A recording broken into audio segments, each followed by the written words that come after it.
Hey everybody, welcome to our. I think this is going to become kind of a regular, every other Thursday sort of a thing. But we're doing a little workshop today on why we're so triggered and how to diffuse.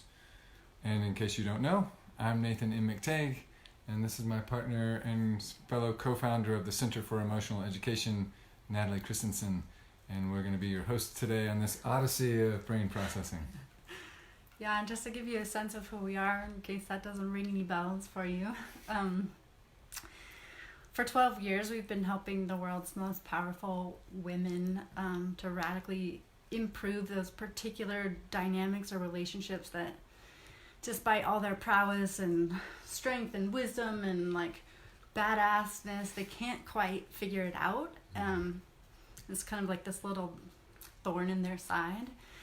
And we show them how to leverage their neuroemotional system so that without changing anyone else or taking anyone to making anyone else go to therapy with them or posting a manifesto or whatever, they utterly change those relationships just by having that knowledge of how to operate that neuroemotional system. Mm-hmm. And we weren't like born knowing this. We started out just really like everybody else, just sort of like reacting to our circumstances and thinking that everything that was happening was because of what somebody else was doing or saying, and sort of pretty painful and limited life when your enjoyment is based on circumstances going your way. Right. And there was a point a while back, like maybe 16 years ago, that we got kind of fed up with living from our survival brains, like just being in reaction all the time. It wasn't working for us.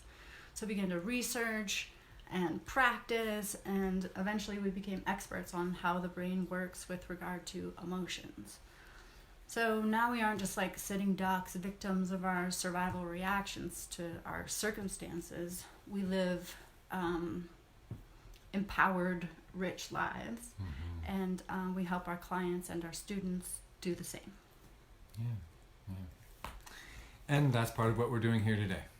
We're here to share with you some of what we've learned over the thousands of hours of research and practice that we have under our collective belt, and share that with you.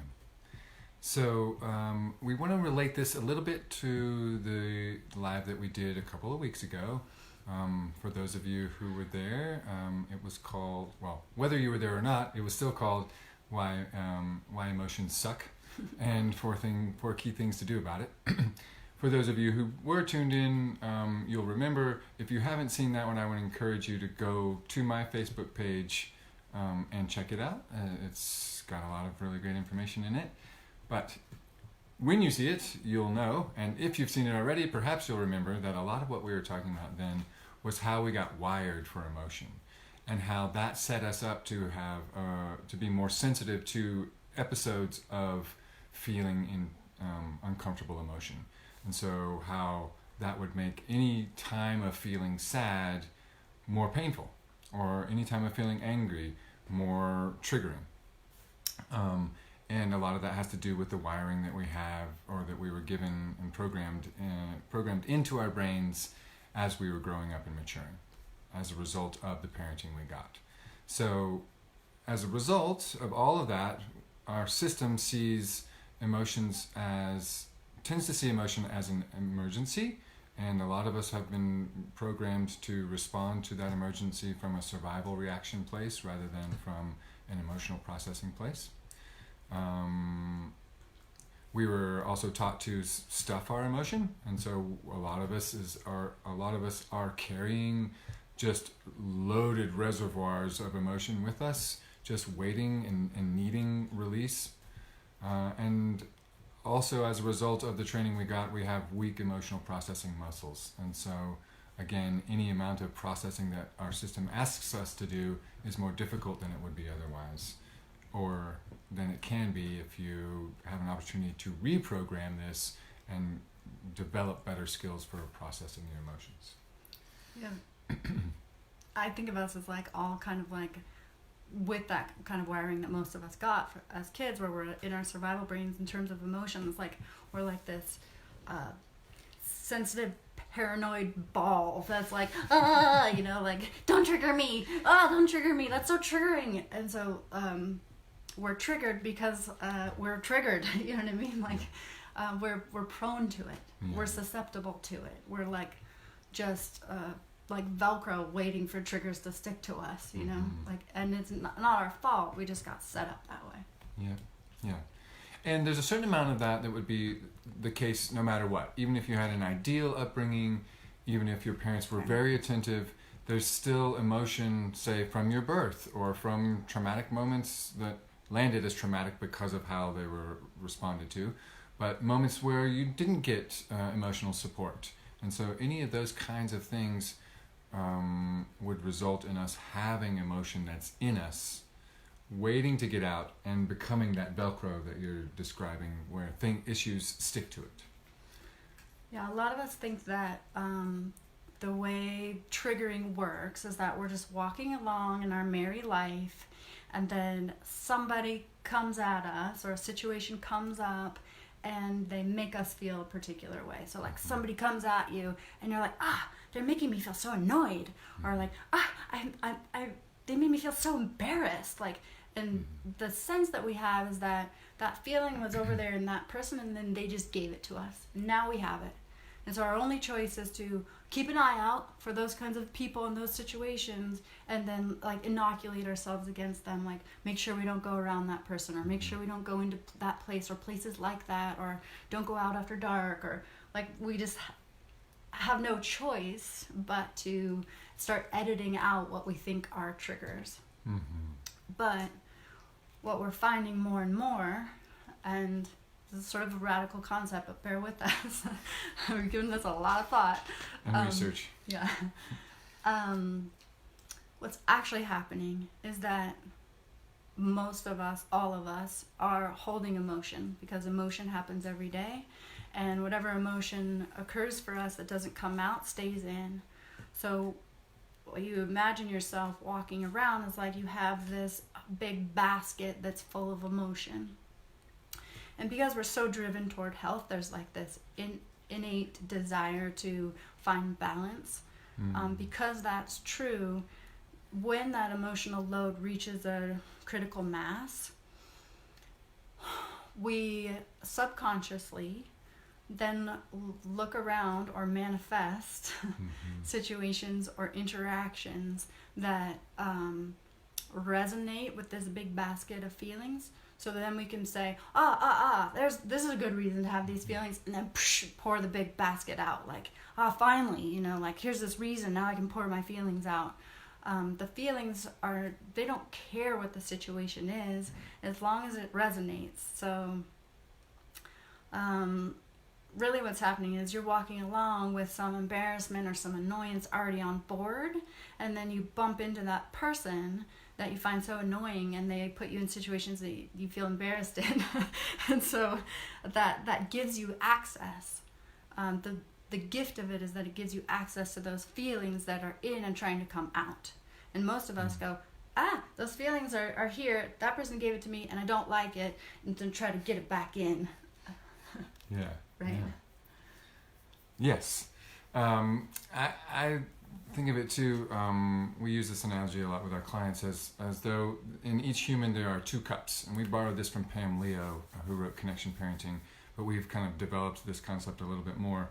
And in the one cup is your hurts cup, and that's where all of your disappointments and emotions that you don't have a chance to process go. And they're stored there, and you only have so much capacity in that cup. And then on the other side of a scale that's balancing that cup is your loves cup. And that's where resilience things go in, like your meditation and the hugs that you get and the love that you share and the things you're excited about. Your spiritual practice And your yoga and your praying to a loving deity and your laughter and all of that. Your sleep, your good eating. Yeah, all goes in your resilience cup. And that actually helps you balance when situations are difficult. If you have more resilience, then your hurts cup has a little bit more stability. But the capacity in your Hertz cup is its own thing that is irrespective of the balance. You can't put enough in your resilience or your loves cup to balance and give yourself more capacity. So one of the things that it becomes necessary to do is to drain off some of that hurt, some of those emotions that are with you. And if you don't, then that capacity fills up, and then anything that comes along in your life that jostles that cup, let's say traffic, or someone that is talking to you in a particular way, or I don't know, your shoes not fitting the way you like them to, it jostles that cup, and things near the top start to spill out. And so that's the experience of something triggering us. Yeah, and we think, oh, you're triggering me. Well, the thing. We blame situations and people. Yeah. And it's like, actually, they just bumped into a cup that was already too full. You know, like, they didn't give you the cup. You had the cup. Mm-hmm.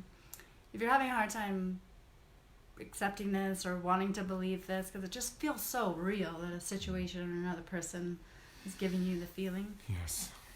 Like, just start to look around for proof. Like, we've noticed that depending on what you're already carrying, the same scenario on one day will be triggering and not triggering on another day. Mm-hmm. So, like, if on a day where I'm already super activated, then our neighbor who likes to talk a lot, I think she's really triggering. You know, she's just like so annoying. She's so chatty. Yeah, and so time sucking, and she's like, I don't have time for you, right? But if I've already released emotion, I've got room in my cup. Even if she's a little annoying or she talks too much, I got room for it. So I think of her as more of an endearing character, and I store what she's saying as a story to share with you or whatever. Right. Like, she's not that bad on that day, right? Right. And her actual behavior is the same, but how I was already feeling when it was intercepted by her that's the difference. Mm-hmm.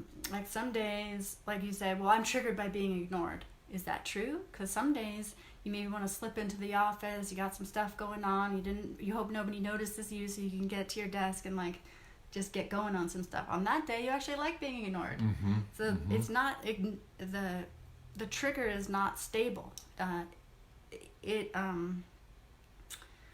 Or actually the trigger is stable. It stays the same. You're being ignored on this day and ignored on this day, but whether or not you find it triggering is dependent on what you've got going inside. And how your reaction to that trigger resonates with the emotion that you have that needs to be released. Right.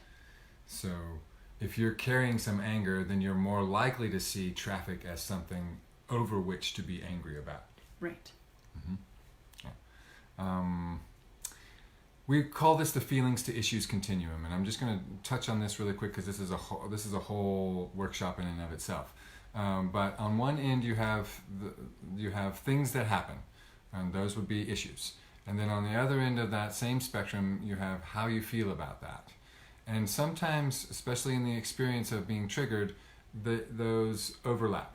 And so it's hard to tell the difference between the issue and the feelings I'm having around it. But what we suggest that as a way to create some space between them and to recognize the difference is to, and we'll talk some more about this in a second, is to take some time to process the emotion. Because then you have an opportunity to actually distill out and release what needs to be released, and then look back at the issue, and your perspective on it is likely to be greatly different. And that's sort of how you can tell that there's a difference between feelings and issues, but also how you can, a way of addressing such that you can release what feelings need to be released from that, and then if there's anything left to address of the issue, then address that. Which is often quite a bit easier when there's not feelings overlaid on top of it. Uncomfortable feelings, I should say. Yeah. Is there something you wanted to add to Yeah, that? of course. Yeah. So like when we're in our survival brain and we're reacting to emotion, the image I have is like being in a pit with a blindfold. And so if somebody says, what do you think about this issue while you're down there in that pit? You're like, I hate that issue. It's the worst. I think it's the end of days. You know, it's like, it's death, it's dark, it's bad, it's everything about that issue is everything I hate. Mm-hmm. You know, because you're down in a pit, you're thrashing about, you're fighting for your life when you're in your survival brain. Whereas if you're like, oh, this issue comes up, and you have emotions about it, you process it, you don't go into that pit. Mm-hmm. And so you actually go up into your executive brain. From your executive brain, it's like being on a vista. You're like, I see that issue over there. Oh, it's not as big as I thought it was, and you like can see the lay of the land, you can see the other options, you can see, oh, it's actually small compared to these other things. The issue is maybe still an issue, but your view of it is utterly different. Mm-hmm. Yes, really well put. Absolutely.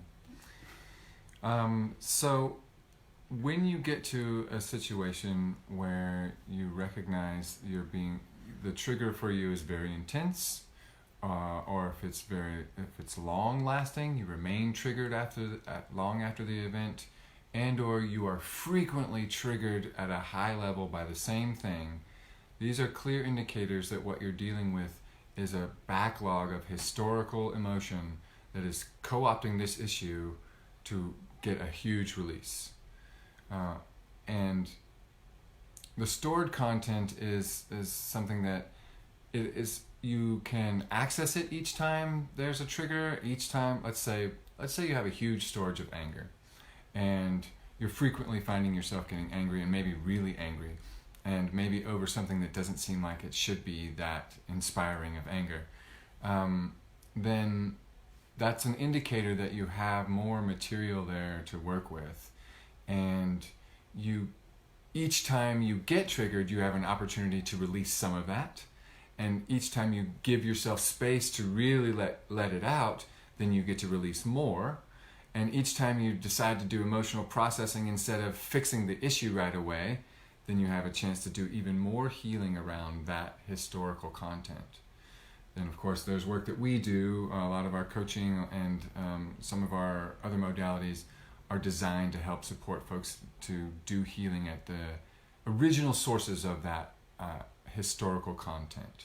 But know that each time you're making room for some of your anger to come out, in this case, you're releasing some of that historical anger, and you're removing a little bit of the emotional pressure for it to be released, and you're increasing the capacity in your Hertz cup. Really well put. Thanks. I do want to point out, though, that it's not actually helpful when you see this happening for somebody else to say, I don't know if you noticed, but this is like a small deal and you're like really triggered by it. So it means that you have like a lot of historical stuff that you really need to dig into here. Right. Right.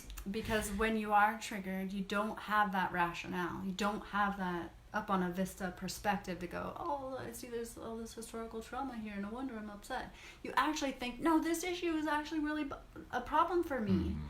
And so even though it's true, just like pointing that out to somebody is not actually helpful. What they need help with is the feeling as it's showing up now.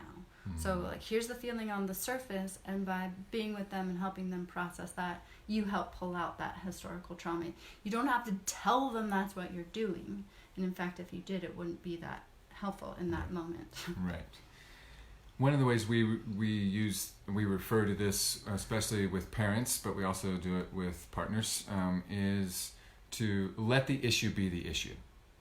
And for ourselves, that means like going ahead and acknowledging that the story is there, that like, I'm feeling so triggered by this traffic. Like, you can say that and not be untruthful, and allow that for yourself in that moment, as essentially the way we think of it is like a oil drill that's at the surface, but it taps way down into a reservoir, and from that reservoir the oil comes out. In this case, the emotion comes out, and so you allow the issue at the surface to be the drill that goes down and taps into that reservoir. Instead of saying, no, traffic's not a big deal. Why do you care about traffic? Traffic shouldn't bother you. Traffic is just traffic. You should just let it. Much traffic. Just let it go. Yeah, let it go. Which is one of my least favorite responses to someone having emotion. Instead of doing all of that and trying to like remove the issue, just allow that issue to be the thing that taps you in, and then, or that you're allowing for the other person to get tapped in with. And then instead of trying to talk them out of the surface issue or into this idea that what they're really dealing with is historical emotion, you just begin holding space for that emotion. You say, I totally get that you're angry about this. That makes perfect sense. I would probably feel angry about this too. Or you say that to yourself. This is a form of self-empathy. Like, I feel angry. I can totally understand why I would feel angry. And just that amount of opening the doorway gives more room for that feeling to be released. And then we'll talk more in a second. I see your question, Dottie, about how to process the emotion. We'll get to that in just a bit. But that first piece of allowing the issue to be the issue can be really important both for yourself and for others that you're holding space for, even though you know that the reason they're triggered and the reason you're triggered, you might not remember this in the moment, but you know globally, the reason you're triggered has to do with all of the emotion that's underneath the surface that's needing a place to get out, and it's choosing this trigger. And it's you're not going to necessarily believe us when we say this, but when you start to embrace this, that like, oh, triggers are opportunities for getting some of this historical content out, you start to see them not as a problem, not as something that you need to avoid, something you need to look out for, you need to have boundaries with this person, this person, this person, so they don't trigger you so much.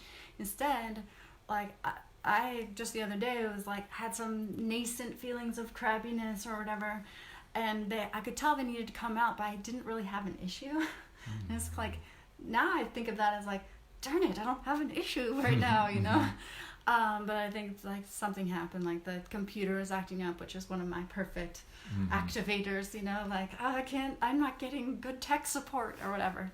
And so then it's like, oh, good, here's a trigger. Now I can cry about this, I can hold space for myself around this, like I have a vehicle for this emotion to ride. So it's a real like about face that happens with triggers. You start to see them not as something to protect yourself against and to hate above all else, but something that you welcome because it's such a valuable tool. Yeah. And that's actually quite a head trip, and it can be difficult to navigate. In our culture where we're taught so powerfully this idea that if someone is making you feel a certain way, you make them stop. And without getting too much into the larger discussion around that, because that is a pretty big and pretty touchy subject, we just want to, just for this moment, put in a plug for allowing the issue to be the issue and respecting that while we're sharing with you this idea that it's because there's already emotion on board and the trigger is triggering the emotion that's there that needs to be released, and that's actually all a really good thing, you still, when you're holding space for someone else, you're not like, oh, this is great, you're getting all that anger out. I'm so glad you're crying about this. That's really wonderful for you. It is not the time to be talking about it in that way. The correct response, of course, is empathy. Like, I totally get it. I totally understand. I hear what you're saying about your emotions, and that makes sense. That's how you make space for emotion to come out for yourself and for others. We'll say more about that in a second. And we'll say more about that. Yeah. All that being said, like, even if you can see a trigger as a good thing, it's not the end of the story. It's not that, okay, here's this thing that's happening, or this person that's doing this thing, or whatever. I'm going to process my feelings, and that's it. It's just an order of operations. Instead of this person is triggering me, bouncing off that emotion, and then acting from your survival brain, fight, flight, freeze, or appease, to deal with that trigger. Instead, you process your feelings so that they're not driving anymore. And then you move into that executive brain, and then you look at that issue from that vantage point that sees more options, that uses logic, that has compassion for the other people involved. The example that's coming to my mind is, I just picture somebody in like their office space, and there's a draft blowing on them, so they're like trying to work, and they've got their scarf on and their vest on, and pretty soon they're just really mad about it, like enraged about the draft in this office space, and they're thinking about going and like really yelling at the office manager or quitting or something like that. But if that person were to instead say, oh my gosh, I have so much rage about this draft on my neck, like I feel so mad about it, I'm so mad. They hold space for themselves, and they get curious about it, and they're like, reminds me of when I was little, and there was like, the heat was never on in our house because my mom couldn't get it together, and she never paid the bill, and I had so much shame around being the house that wasn't warm, and we never had friends over, oh my gosh, I have a lot here. And then you do that emotional processing, Then you move up into your executive brain instead of into your survival brain. And then you're like, it's not right for me to work with a draft on my neck. I don't want to have to wear a scarf and a vest inside. Like, I want freedom of movement. Like, I'm not in alignment with this setup. So then you go talk to the office manager and see how the circulation system works and if there's something to troubleshoot. Or maybe you like approach a coworker and you're like, can I grab you for a second? And the two of you totally redesign the layout of your office and move the desk to another wall or something. It's not that you don't address the issue. Like, you come to the place you realize, I've processed my feelings and now I'm clear about my values and where my alignment is, and now I'm going to make agreements and requests with other people and redesign this situation. So it's not that you just do processing and don't address the issue. It's the order of operations that matters the most. And this goes back to why we have the feelings to issues continuum. They're not the same thing. Your feeling is not the same thing as the issue. And when you pull them apart and process the feelings first, then you have an opportunity to see the issue more clearly and can really more efficiently address anything that might need to be addressed.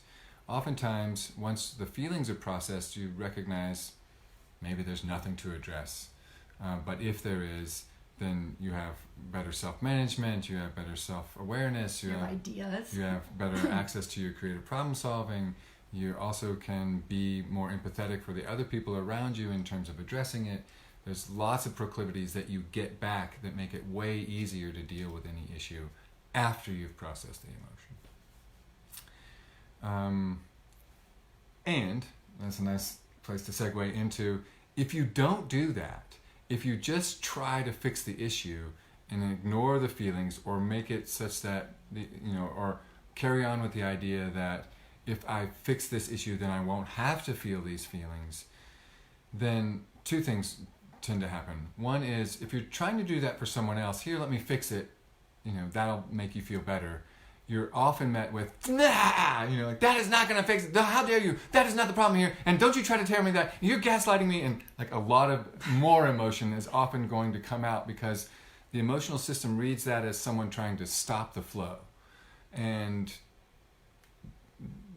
it's going to resist that. It's sort of like when you put your thumb over the hose once it's already going. It doesn't, unless you can really stop it, you're not going to stop the water. It's just going to start spraying more vigorously all over the place. And even if you were able to stop the water, you'd have to like hold your hand on there and use those muscles for the whole rest of your life. Yeah, and you're building pressure up behind it, and somewhere eventually the hose is going to leak and all that. Yes. So that's one of the things that's likely to happen if you try to fix the issue before the emotion's been dealt with, especially if you're trying to fix someone else's trigger. But for yourself and even for them, if let's say you succeed in adjusting the situation so that, okay, that situation is not going to be the thing triggering any anger for you anymore. Well, guess what you've now done? You've packed up that anger and you've taken it to the next issue.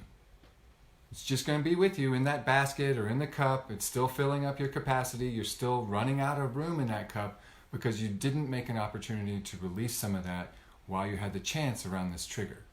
So this is part of why part of why we say that triggers are real opportunities, and having emotion come up is a real opportunity for you to let go of something that is weighing you down, to increase your emotional capacity so that, for one thing, there's more room to put joy in, which is really important, and then also in any one moment and over time, you're giving yourself the opportunity to spend more time in your executive brain where you can do more clear thinking, more clear addressing of any actual issues that may arise. The clue that this is happening for you is when you somehow, even though you worked really hard, find yourself in a similar pattern again. So like, you're in a marriage, you're like, oh, he's just a jerk, he doesn't like the way he talks to me, blah, blah, blah, blah, blah. So you're like, that's it, I'm out. And then you're like, okay, I did it. Really, behind the scenes, you're now packing up your anger and your resentment, your powerlessness into a little suitcase, right? And then you head out into the world. And that basket or that suitcase is heavy and it's going to look for another place for it. And often, not on purpose or anything, but you find a new partner who is blonde this time instead of brown haired and, works as a painter, not as an exec. Like, I'm changing the pattern. Yes, picked a new kind of person. But then you find out later, like, I still have all these feelings. Like, they didn't go away, even though I left the guy who was causing me them. Now I'm with this guy, and I thought he was totally different, but I still feel so resentful and so powerless. And he's like, okay, I'll leave that guy, and I'll head out and find another guy. And it's like, those feelings are going to keep manifesting situations so that they can come out. So if you find yourself, what? I'm in this pattern again? Like, I can't believe I found myself here in this spot again. This is why. Yeah. And we actually talk a lot about how these kinds of emotional patterns work in people's lives, creating the same kind of scenario over and over and over again in our work that we do with them. Because that's something that so many people are facing so regularly, so often. I mean, like, in so much of their lives, they've cut off the emotional process and have just tried to deal with it on the level of fixing issues, addressing issues, and so they just keep reproducing a new issue and a new issue and a new issue and a new issue because their system still wants to release that emotion so that it can just be out of them. Mm-hmm. So we've pretty much hinted at, like, why we're so triggered and how to diffuse it. Like, you're right, it has something to do with this emotional processing thing, right? Yeah. But just the first thing to remember is that if you want fewer triggers, then you're going to want to have less emotion, right? Because the more emotion you have, the more triggers it's going to need to come out. So if you don't like being triggered so much, then go ahead and reduce the level of your cup, your Hertz cup. So then you don't need to manifest triggers. You don't need to bump into the neighbor you don't like. You don't need to find yourself in a marriage again that doesn't work. You don't need to find yourself there because the emotion is already allowed to come out. So one of the things that we say is, even we're giving you this concept, this feelings to issue continuum concept, and we just say, put it on a shelf. And some days you'll be able to remember that exists and pull it from the shelf and go, oh, right. It's not this person. It's that I have feelings that are looking for an issue. Okay, so that's like a starting point. Other days you'll forget there's a bookshelf. You'll forget there's a concept on it. It won't be available to you. Right. But we still want to give it to you for those moments when you can. It's like, all right, it's not her. It's what I have in here. You know, it's in me, and I will just find the person that'll bring it out. Yeah, and or situation. This is actually, keeping this in mind has actually influenced some of the way that we talk about how emotion happens now. Depending on who we're talking to, we may slip back into the more culturally current way to talk about it and say, you know, I feel mad about something. But when it's just the two of us talking, often we say, I'm feeling triggered to a particular emotion, or in this situation, I'm becoming aware of some feeling I'm having, or I notice that I feel angry around this subject. And I mention that because those are indicators of a way of relating to feelings that is keeping this idea of this continuum between issues and feelings in mind, such that we're actually relating to our feelings on a level of being something that we're always carrying and something that issues just bring up for us, not something that is happening because this issue is in the world. Right. So if you say, oh, I'm just feeling really mad, I don't say, what happened? Right. I say, oh, where is it? Is it pulling up around any particular thing? Yeah, or when did you notice it? Or when did you notice it? That's a really good one too. And then you'll say, yeah, it started to pick up a little bit around this thing, but it's really kind of wanting to attach itself to this. And then if I'm involved in any of that, of what it's attaching to, it's really a lot easier for me to get to see it. Oh yeah, your feelings are looking for something, and so they're grabbing onto something I'm involved in, rather than, I didn't do anything. What? It wasn't me, right? And there's also a way in which this allows us to own our sovereignty a little bit more. I am not a victim to instances that happen to me in the world. I am a feeling human who has responses and reactions to things that happen in the world, and I get to own that. And I think that's pretty important. Oh my God, that's one of my favorite parts, because I really don't resonate with victimhood. Yeah. And so, because I'm so resistant to that, I just went stoic. I don't have any feelings about that because I'm not a victim. Right. Which, didn't work so well. Well, yeah. I was stoic, Right. but I was also having feelings just under the surface where they couldn't get any help and couldn't get any daylight.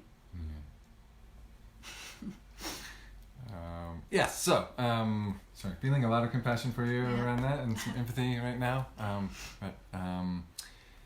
So that's one of the main things we we suggest or recommend that as part of the what to do in this or with our triggers or how to address this way of thinking about triggers is to keep in mind this feelings to issues continuum. The other thing, and will be a reminder for those of you who watched the last video, and again, I do suggest that you go back and do that if you haven't yet. Because we're just going to touch on it. Yeah, because we're just going to touch on it now. But that is to do the feelings process. And the mnemonic that we use at the Center for Emotional Education for how to process feelings is notice, name, touch. And so just briefly again, that is like notice that something's happening, which doesn't seem like it should have to be its own step, but it is because we're so used to tuning that out. We're so used to trying to keep focused on if I'm not feeling good, it's something over there and I need to fix it. Instead, we're asking you to tune in and notice, oh, I'm not feeling good about this. And then to name that feeling or set of feelings. I feel angry, I feel sad, I feel powerless. And naming those things tells your emotional brain that you're tending to that process. And it's also a way of kind of connecting with yourself around the emotion, which is what your brain is looking for. It wants another brain or someone to connect with, which if it's someone, then theoretically they have a brain, around the feeling so that your system doesn't have to hold it all by itself, because that is scary. So notice it, name it to yourself and or to a person who you trust, and then if you're with someone, you can get hugs instead of fixes, and or you can add touch for yourself. So touch that works for this is to put your hand to your forehead while you're triggered, or to put your hand to the back of your neck, or to connect your heart meridian to your actual heart and put your hand to heart. That's an external physical form of touch. And then the other form of touch that we suggest, especially if you're by yourself, is the internal touch, where you go to a quiet place, you sit down, you close your eyes, and you start to track and name the felt sensations that are in your body related to the feeling. So that could be things like, my heart rate is elevated, and my breathing is shallow, and I have a pain in my forehead. And then you tune into that another round. What's my heart doing now? Well, the heart rate has gone down a little bit, it's a little more normal, my breathing is getting a little deeper, the pain in my head is still there. Then you go another round. Okay, my heart rate has regulated, I'm able to take a full deep breath again, and this thing up here is just feeling a little more like pressure. And you stay with those same 2 or 3 sensations that you are able to track until they return to a regulated state. Which is minutes. It's usually just a couple minutes. But not seconds. Often not seconds, because it takes milliseconds for your survival brain to come online and start protecting you and having you act or react from a fight, flight, freeze, or appease place. But it can take a few minutes to several minutes to, for some people, hours to transition out of a survival state, to be able to then process the emotion and then get back to your executive brain. And we just want to point out that this notice, name, touch, it's a maintenance. It's when you're triggered, but also as a maintenance thing. Like, you can't wait to do it on Sundays, for instance, because all the emotions that have showed up Monday through Saturday, that's a lot. That's a large inventory. So it's best to do it regularly, 4 or 5 times a day, and then at each day you've lowered your emotional content. And So increased your each capacity. day you're spending more time out of your survival brain and in your executive brain. And each day you have more room for the things that might come up that would otherwise be upsetting and spill your Hertz cup all over the place. Including more room for the ones that feel good. Right, more capacity for more joy. That's a really important point, and we're just going to keep hitting it. So what Natalie's talking about is checking your emotional pulse, and we suggest that to all of our clients. And we suggest that if you're interested in doing that so that you have you're maintaining your emotional capacity more throughout the day, that you actually set a reminder on your device or somewhere where you'll see it, so that you're reminded to do that multiple times a day. Then, as far as triggers go, revisit. So that was triggering to you, that thing that happened, or that person saying that, or whatever. Do this processing, and then revisit. Because taking care of yourself may also involve redesigning an agreement, or redesigning your office space, or making a request, or leaving the partner, or getting with a partner, or finding time for community today, or do you know what I mean? Like there is action to take sometimes, if there's still something left to the issue after you do the processing. You do the processing and see what remains, and now you can do something with what remains if you're so moved to do so, because you're in a brain space that is capable of doing that. And you'll find it far, far, far easier than if you tried to slog through making that change or addressing that issue from your emotional brain. Right, so it's like, if I come home and the neighbor wants to talk to me, I don't have to talk to her. Right. I don't have to. I Right. can say, I love you to death. I'm not feeling like I have the space or the time to really listen to what you're saying. I'm going to catch you later, right? Because I've processed my emotions, and now I can respond to her from a compassionate place and make some sort of request or an agreement. Like, would you be willing to catch me tomorrow morning when I'm in the yard? You know, that kind of thing. Yeah, great. So that tip again being to process the feelings, and then from your executive brain, see if there's anything else to do, any action you want to take around the issue. So those are three things that we suggest in terms of what to do in when you're triggered or with a trigger. So that's remember the feelings to issues continuum, that's process the feelings, and then return to the issue from an executive brain state. The fourth thing that we suggest, and this is going to be a common theme because we think it's really important, is to get help, to get support around reprogramming your brain so that it's easier for you to process the emotion when it comes up. You learn skills, you develop skills, you get to practice skills, and then over time you wire for those skills in your brain so that you don't have to think about it when emotion comes up.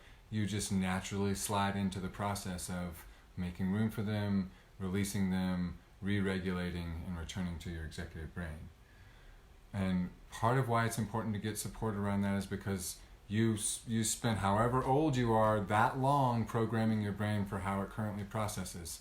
If you want to live long enough to enjoy having a brain that's programmed for a different kind of emotional processing and an easier time dealing with not only emotions but triggers, then it just makes sense to get help while doing that, so that you don't have to take the rest of your life to do it, and so that there can be someone who knows what they're doing to be there with you and hold the space and give you ideas and strategies and make it easier for you to succeed.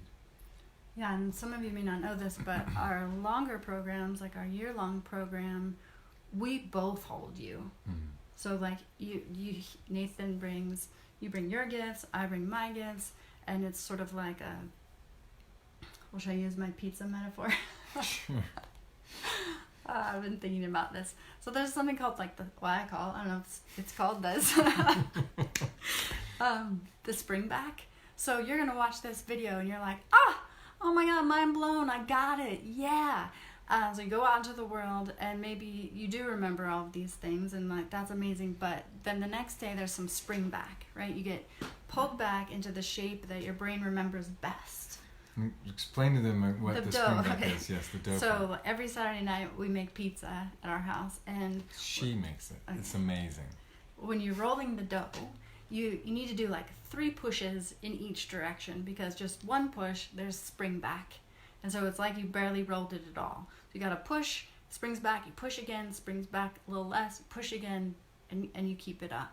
So these support programs where you work with us, you do a push, there's a little bit of spring back, but you're with us again the next week. And so there's another push and less spring back, and another push and less spring back. And pretty soon you have a totally different shape than what you started out with.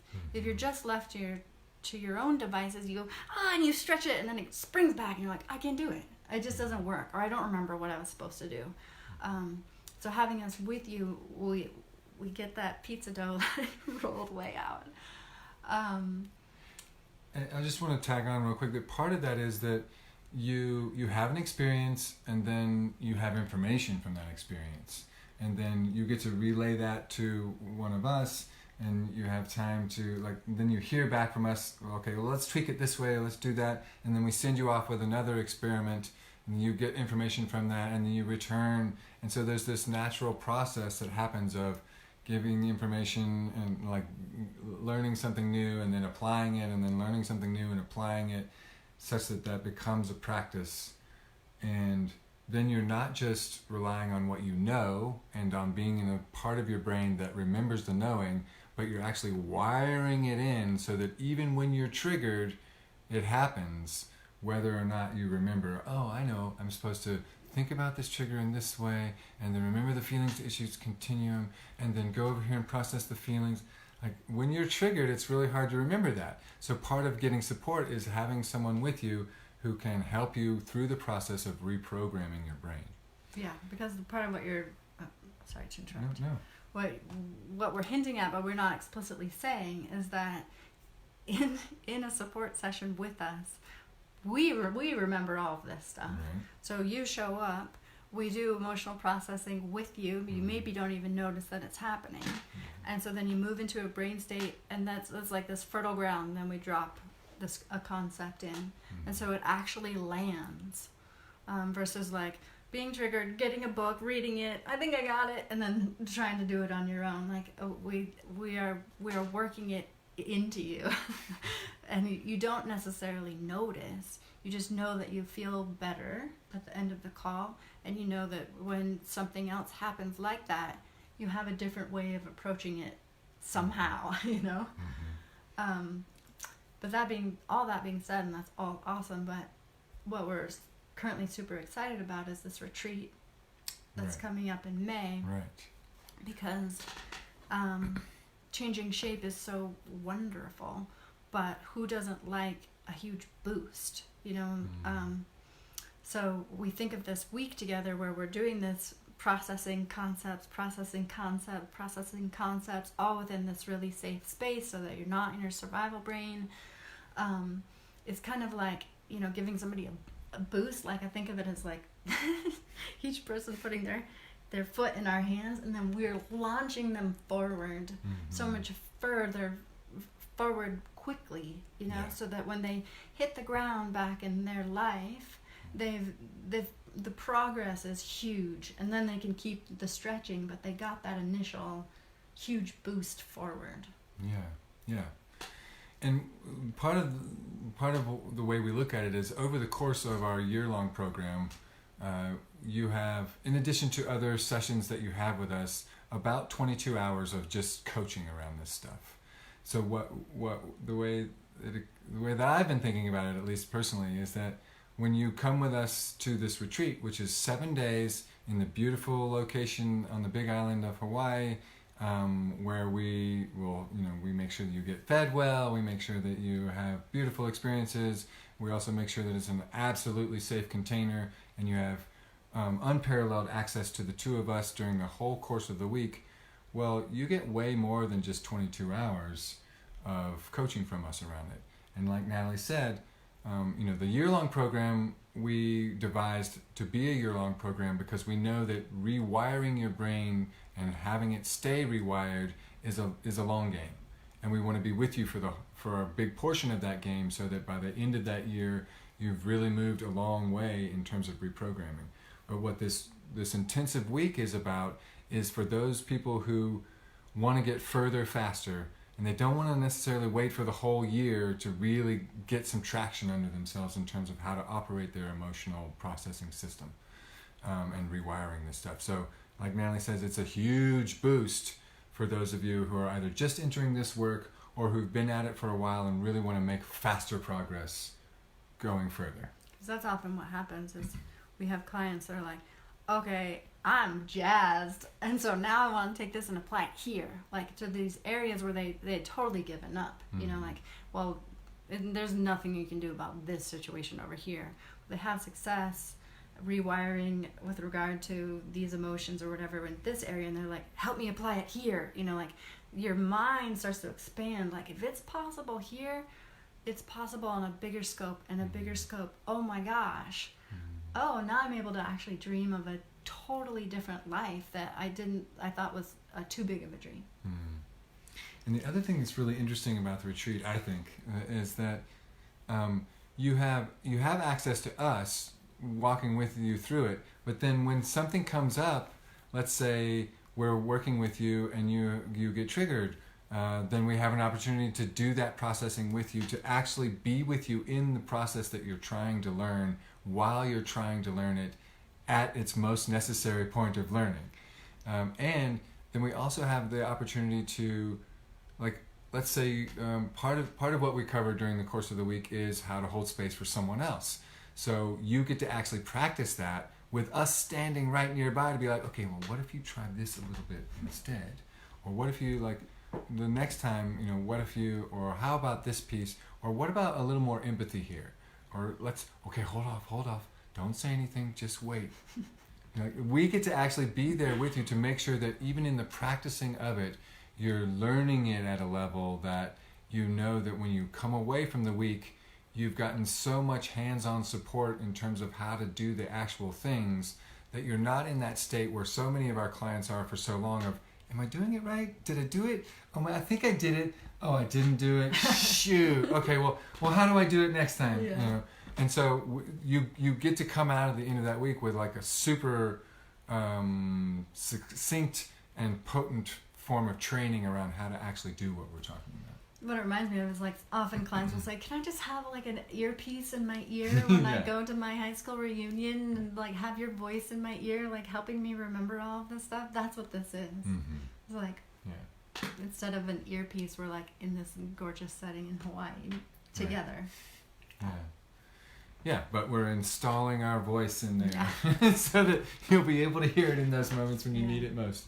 A couple of other things I think just to touch on really quick about the retreat. As I said, we'll be on the Big Island. It's for a week long.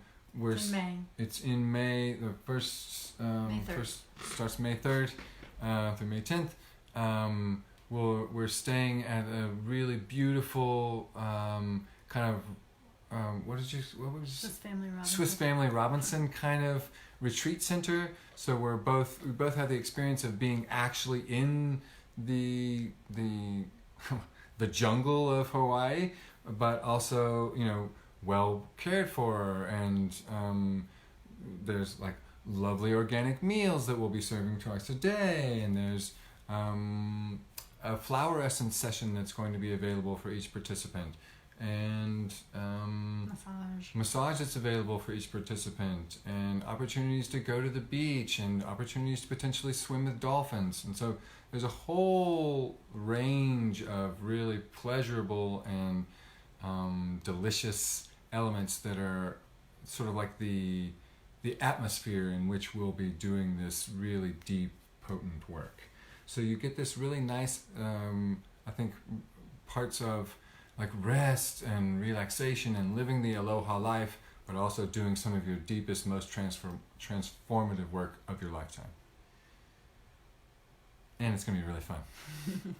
So that's pretty much all we have for you today, unless there's something else that I'm looking over. Okay. We thank you so much for tuning in with us. We hope that we've answered your questions. I'll certainly go back through and look at the comments. If you have questions, please feel free to put them in the comments, and we'll respond to them. Whether you're watching this live with us or you're tuning into the video afterward, we appreciate you so much, and we're so thankful that you're here with us. Sending you lots of love, and hoping that your next trigger is a little bit easier after watching this video. Be well.